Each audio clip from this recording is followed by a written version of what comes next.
वंदे मातरम, जय मातृभूमि, भारत माता की जय। साथियों, आज के इस दौर में आपने इवेंट मैनेजमेंट सुना होगा। कोई भी कार्यक्रम हो, विवाह हो, किसी का जन्मदिन हो, कोई सगाई कार्यक्रम हो या अन्य कॉरपोरेट कार्यक्रम हो, उनमें हमने इवेंट मैनेजमेंट सुना होगा। इवेंट मैनेजमेंट में यह तय किया जाता है कि अमुक कार्यक्रम विधिवत रूप से एवं बिना किसी बाधा के सफलतापूर्वक किस प्रकार संपन्न किया जाए। हमारे क्रांतिकारी दौर में 1927 का समय, जब काकोरी कांड के हमारे क्रांतिकारी अलग अलग जेलों में बंद थे, उस समय साथियों ने रामप्रसाद बिस्मिल से बसंत के मौसम में यह गुजारिश की, यह निवेदन किया, यह प्रार्थना की कि आने वाला दौर हम तमाम क्रांतिकारियों के लिए एक सक्रिय संघर्ष का दौर है। हमें बार बार अदालतों में तारीखों पर जाना होगा। संभव है कि हमें फांसी के फंदे को भी चूमना पड़े, तो क्यों ना एक क्रांतिकारी तरीके से तैयारियां की जाए। एवं रामप्रसाद बिस्मिल से यह मांग की गई कि एक ऐसा क्रांति गान लिखा जाए जिनको गाकर हम अदालतों में जाएं एवं सौभाग्य से, जी हां, क्रांतिकारी फांसी को सौभाग्य ही समझते थे, सौभाग्य से यदि कोई ऐसा निर्णय सुना दिया जाए कि हमारे किन्हीं क्रांतिकारियों को फांसी के फंदे पर चूमना जाना पड़े, तो उस गीत को बड़े ही गर्व के साथ गाते हुए वह फांसी के फंदे को चूमने जाए। तब रामप्रसाद बिस्मिल ने अपने साथियों के साथ एक गीत की रचना की जिसका नाम होता है मेरा रंग दे बसंती चोला। ये था आगामी फांसी का इवेंट मैनेजमेंट जो हमारे क्रांतिकारी साथियों द्वारा किया गया। निश्चित रूप से यदि यह बात सही है कि 1927 के बाद के दौर की जितनी भी फांसियां हुई, हमारे तमाम क्रांतिकारी मेरा रंग दे बसंती चोला गान गाते हुए फांसी के फंदे तक पहुंचे, तो वह प्रथम क्रांतिकारी जो इस गान को गाते गाते फांसी के फंदे तक गया, उस क्रांतिकारी का नाम होता है राजेंद्र लाहिड़ी। क्योंकि काकोरी कांड में हमारे 4 महत्वपूर्ण क्रांतिकारी साथियों को फांसी हुई: अशफाकुल्ला खान, रामप्रसाद बिस्मिल, राजेंद्र लाहिड़ी एवं रोशन सिंह। लेकिन हालांकि न्यायालय द्वारा यही तय किया गया था कि चारों को 19 दिसंबर को फांसी दी जाएगी, लेकिन किन्हीं कारणों से 4 दिन पूर्व ही, क्षमा कीजिएगा, 2 दिन पूर्व ही 17 दिसंबर को राजेंद्र लाहिड़ी जी को फांसी दे दी गई। अतः कहा जा सकता है कि रामप्रसाद बिस्मिल जी के मेरा रंग दे बसंती चोला लिखने के बाद सर्वप्रथम जो फांसी हुई वो हमारे वीर क्रांति नायक राजेंद्र लाहिड़ी जी की फांसी होती है। आज ऐसे ही महान क्रांतिकारी के बलिदान दिवस पर मातृभूमि सेवा संस्था उनके वंदन के साथ, उनके अभिनंदन के साथ, उनके पूजन के साथ उनका स्मरण करना चाहती है एवं उनके जीवन परिचय को आपके समक्ष रखना चाहती है। इस महान क्रांतिकारी का जन्म बंगाल, जो कि वर्तमान बांग्लादेश में स्थित है, उसके पबना जिले में मड़िया, जिसे मोहनपुर भी कहा जाता है, नामक ग्राम में 23 जून सन 1901 में हुआ। इस क्रांतिकारी का एक सौभाग्य था कि क्रांति के जो संस्कार थे इन्हें जन्म के साथ ही प्राप्त हुए। क्योंकि जब यह महान क्रांतिकारी का जन्म हुआ तब इनके पिता स्वयं क्षिति मोहन लाहिड़ी एवं इनके बड़े भाई अनुशीलन समिति की गुप्त अनुशीलन समिति में गुप्त रूप से सक्रिय रहने के कारण पहले से ही कारावास में थे।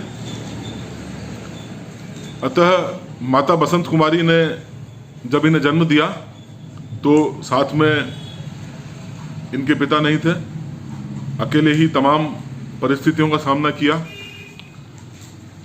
बचपन से ही, क्योंकि परिवार क्रांतिकारियों का था, क्रांति का जज्बा इनके अंदर कूट कूट कर भरा हुआ था। इन्हें बंगाल से प्रारंभिक शिक्षा दीक्षा के लिए वाराणसी उत्तर प्रदेश भेज दिया गया अपने मामा के घर। अब उस दौर में उत्तर प्रदेश अपने आप में क्रांतिकारी गतिविधियों का गढ़ था। इन्होंने प्रारंभिक शिक्षा वहीं से प्राप्त की। तदुपरांत काशी हिंदू विश्वविद्यालय में इन्होंने इतिहास में एमए के लिए दाखिला लिया एवं एमए पूर्वार्ध जो कि प्रथम वर्ष होता है, उसी समय काकोरी कांड की रणनीति, एक रूपरेखा तैयार की गई। अर्थात कहा जा सकता है कि जब काकोरी कांड की रूपरेखा तैयार की जा रही थी तो यह काशी हिंदू विश्वविद्यालय में इतिहास के स्नातकोत्तर के प्रथम वर्ष के विद्यार्थी थे। इसी दौर में इनका संपर्क महान क्रांतिकारी शिचेंद्र सान्याल जी से हुआ। ये इनके साथ निश्चित रूप से ये तो इनसे प्रभावित थे, लेकिन सान्याल जी भी जब इन्होंने इनकी मुखरता को देखा, राष्ट्रभक्ति के जज्बे को देखा, तो वह इनसे इतने ज्यादा प्रभावित हो गए कि बंगवाणी नामक महत्वपूर्ण उस समय जो पत्रिका चलती थी उसका संपादक इन्हें बना दिया। इतना बड़ा दायित्व दे दिया, और न केवल यह दायित्व दिया बल्कि वाराणसी शाखा जो कि अनुशीलन समिति की वाराणसी शाखा थी, उसके सशस्त्र प्रभाग का प्रभार भी इन्हें ही दे दिया गया। और इन्हें इतना महत्वपूर्ण क्रांतिकारी माना जाने लगा कि HRA हिंदुस्तान रिपब्लिक एसोसिएशन की जो गुप्त बैठकें होती थी, उन गुप्त बैठकों के लिए भी राजेंद्र लाहिड़ी जी को आमंत्रित किया जाने लगा। अब आप देखिए, हमारा यह क्रांतिकारी अत्यंत अल्प समय में क्रांतिकारी के जिस चरम स्तर को प्राप्त कर चुका था। यह अन्य गतिविधियों में भी सक्रिय थे, जैसे इनकी बंगला साहित्य में काफी रुचि थी। इन्होंने अपनी माता बसंत कुमारी जी की याद में इनके भाइयों के साथ मिलकर एक पुस्तकालय बनाया, और काकोरी में गिरफ्तारी के समय भी यह काशी हिंदू विश्वविद्यालय के बांग्ला साहित्य के जो डिपार्टमेंट हुआ करता था, विभाग हुआ करता था, उसके अध्यक्ष थे। इन्होंने कई लेख भी लिखे जो कि बंगवानी एवं शंख नामक पत्रिकाओं में प्रकाशित होते रहते थे। एक क्रांतिकारियों का महत्वपूर्ण हस्तलिखित पत्र हुआ करता था उस दौर में, अग्रदूत। अग्रदूत में न केवल इनके निरंतर लेख छपा करते थे, ये अपने अन्य क्रांतिकारियों को भी इसमें लेख लिखने के लिए प्रेरित करते थे। हस्तलिखित इसलिए होता था क्योंकि गोपनीयता के दृष्टिकोण से बहुत ज्यादा तामझाम ना हो, और महत्वपूर्ण क्रांतिकारियों तक या वो नवयुवक जो क्रांति की गतिविधियों में सक्रिय होना चाहते हैं, उन तक क्रांति के संदेश पहुंचते रहे। अब उस महत्वपूर्ण घटना की बात करें, जिस घटना की वजह से आज हम राजेंद्र लाहिड़ी जी को एक पूजनीय स्तर पर स्मरण कर रहे हैं, काकोरी कांड। निश्चित रूप से हिंदुस्तान की आजादी की लड़ाई में, हिंदुस्तान के क्रांति के इतिहास में यह घटना एक सामान्य घटना नहीं थी। यह वह घटना थी जिसकी गूंज तमाम ब्रिटिश प्रशासन एवं तमाम ब्रिटिश साम्राज्य तक फैली। अंग्रेज इतना ज्यादा खौफ खा गए कि आने वाले दिनों में इन्होंने येन केन प्रकारेण क्रांति की घटनाओं को अंजाम न दिया जा सके, इसके लिए बहुत ज्यादा मुस्तैदी के साथ इंतजाम किए। तो क्या था काकोरी कांड? हमारे क्रांतिकारियों द्वारा HRA संगठन की स्थापना कर ली गई थी। कोई भी संगठन जिसका उद्देश्य देश की आजादी की लड़ाई हो, बिना धन के कैसे कार्यों को अंजाम दिया जाता? शस्त्रों की आवश्यकता होती है। संगठन को आगे बढ़ाने के लिए मिलना, बैठकें करना, आवागमन, नए नए साथियों को जोड़ना, उन्हें सुविधाएं उपलब्ध कराना, अन्य कई कारण जो कि खर्चे के बन सकते हैं। तो धन की आवश्यकता की पूर्ति के लिए शाहजहांपुर में जो कि संगठन था, उसके सामरिक विभाग के जो प्रमुख थे, हमारे महत्वपूर्ण क्रांतिकारी पूजनीय वंदनीय रामप्रसाद बिस्मिल जी, इनके घर पर एक बैठक हुई और इस बैठक में खजाना लूटने की योजना तैयार की गई कि किस प्रकार ब्रिटिश खजाना लूटा जाए। अब तक हमारे ये क्रांतिकारी साथी स्थानीय सेठों को लूटा करते थे, लेकिन लूटने के पश्चात एक आत्मग्लानि सी होती थी इन्हें कि आखिर लूट तो हम हमारे स्वदेशी भाइयों का ही धन रहे हैं। अतः इस बार एक बृहत्तर स्तर पर यह योजना तैयार की गई कि एक ही ऐसी महत्वपूर्ण घटना का अंजाम दिया जाए ताकि बार बार हमें छोटी मोटी लूट नहीं करनी पड़े, धन की पर्याप्त व्यवस्था हो जाए। तो बिस्मिल जी के घर में बैठक में जब रामप्रसाद बिस्मिल जी द्वारा एवं अन्य क्रांतिकारी साथियों द्वारा यह प्रस्ताव रखा गया कि खजाना लूटा जाएगा किसी ट्रेन में जो जा रहा होगा, तुरंत अशफाकुल्ला खान ने विरोध में प्रस्ताव रखा। इस विरोध के प्रस्ताव का सबसे ज्यादा मुखरता से जिस एक व्यक्ति ने विरोध किया वो थे राजेंद्र लाहिड़ी। इन्होंने अशफाकुल्ला खान का पूरी तरह से पुरजोर तरीके से विरोध किया कि नहीं, ट्रेन को निश्चित रूप से लूटा जाएगा एवं ज्यादा से ज्यादा खजाना जो भी ब्रिटिश साम्राज्य का है उसे प्राप्त किया जाएगा। अंततः राजेंद्र लाहिड़ी एवं अन्य साथियों के प्रयास से प्रस्ताव पारित होता है एवं 9 अगस्त 1924 को कांकोरी कांड को अंजाम देने की तिथि निर्धारित होती है। अब हालांकि अशफाकुल्ला खान साहब ने निश्चित रूप से भले ही इस प्रस्ताव का विरोध किया हो, लेकिन इनकी भूमिका भी इस कांड में कम नहीं थी। अन्य कभी जब अशफाकुल्ला खान साहब पर चर्चा की जाएगी उसका वृत्तांत आपको सुनाया जाएगा, लेकिन अभी बात करते हैं 9 अगस्त 1924 की रात राजेंद्र लाहिड़ी जी की भूमिका पर। इनकी जो महत्वपूर्ण भूमिका थी, अमूमन कम लोगों को ये याद है कि वो ट्रेन थी सहारनपुर से लखनऊ जाने वाली 8 डाउन ट्रेन, जिस पर सरकारी खजाना लदा हुआ था, बीच में कांकोरी पड़ता था। राजेंद्र लाहिड़ी जी की महत्वपूर्ण भूमिका जो थी वह थी ट्रेन की चेन को खींचना। इन्होंने ट्रेन की चेन को खींचकर वहीं रोक दिया। 10 नवयुवक बहुत ही मुस्तैदी के साथ उन्होंने अलग अलग अपनी भूमिका का निर्वाह करते हुए उन्होंने बहुत ही मुस्तैदी के साथ खजाने की लूट को अंजाम दिया एवं खजाना लूटकर बच निकलने में यह सफल हुए। कांकोरी कांड का एक बहुत बड़ा वृत्तांत है, लेकिन हम यहाँ पर सिर्फ राजेंद्र लाहिड़ी जी का ही योगदान का, उन्होंने उस कांड में उस घटनाक्रम में क्या किया उसी का वर्णन करना चाहते थे।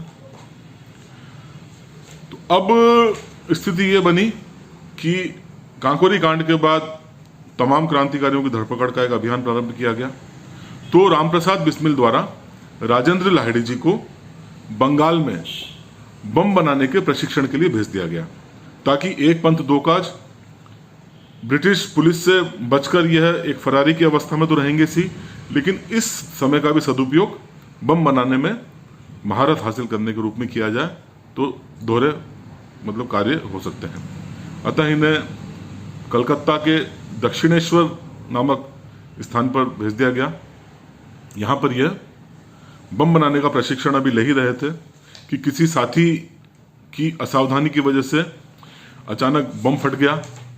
इतने बड़े विस्फोट से पुलिस को इस चीज़ की सूचना लग गई एवं इन्हें वहाँ पर इनके साथियों के साथ गिरफ्तार कर लिया गया।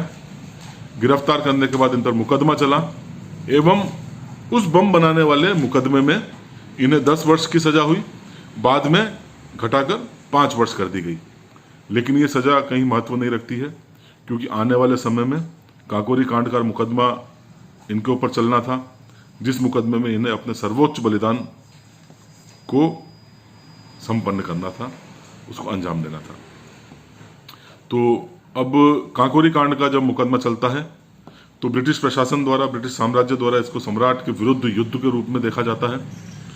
राजेंद्र लाहिड़ी को भी बंगाल से लखनऊ लाया जाता है एवं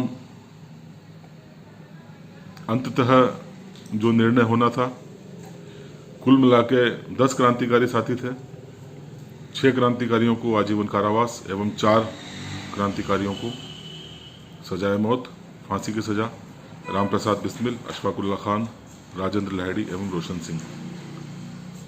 उत्तर प्रदेश के गोंडा कारागार में 17 दिसंबर को राजेंद्र लाहिड़ी जी को फांसी दे दी जाती है। अभी कुछ समय पूर्व हमने फांसीवाद नामक एक श्रृंखला प्रारंभ की थी। उसमें अलग अलग क्रांतिकारियों के फांसी के समय जो उनके अनुभव थे, जो उनका जज्बा था, वो हमने साझा किया। इस वीडियो के साथ डिस्क्रिप्शन में मैं आपको एक लिंक दे रहा हूं, जिस लिंक में राजेंद्र लाहिड़ी जी के फांसी के समय जो इनके चट्टानी हौसले थे, जो जज्बा था, उसका वीडियो है। आप सभी से निवेदन है कि उस वीडियो को देखना ना भूलें, ताकि आपको ज्ञात हो गोंडा जेल में जब हमारे इस महान क्रांतिकारी को फांसी दी जा रही थी, उस समय इसका एक विराट स्वरूप जो था, एक जज्बा जो था, भारत माता के लिए मर मिटने का जो एक प्रसन्नता जो थी, हमने वो बखान करने का प्रयास किया है। इन्हीं भावनाओं के साथ आज मैं आपसे एक चर्चा और करना चाहता हूं कि अमूमन भारत रत्न की चर्चा होती है। अपने अपने क्षेत्रों में जो लोग सर्वोच्च स्तर तक पहुंच जाते हैं, वो अर्हता प्राप्त कर लेते हैं कि इन्हें कदाचित भारत रत्न दिया जाए, भले ही वह साहित्य हो। आजकल तो खेल कूद में भी सचिन तेंदुलकर तक को भारत रत्न मिला। विज्ञान के क्षेत्र में किसी की बहुत ज़्यादा अद्वितीय उपलब्धि रही तो उन्हें, राजनीति के क्षेत्र में जो लोग महत्वपूर्ण होते हैं उनको भारत रत्न दिया जाता है।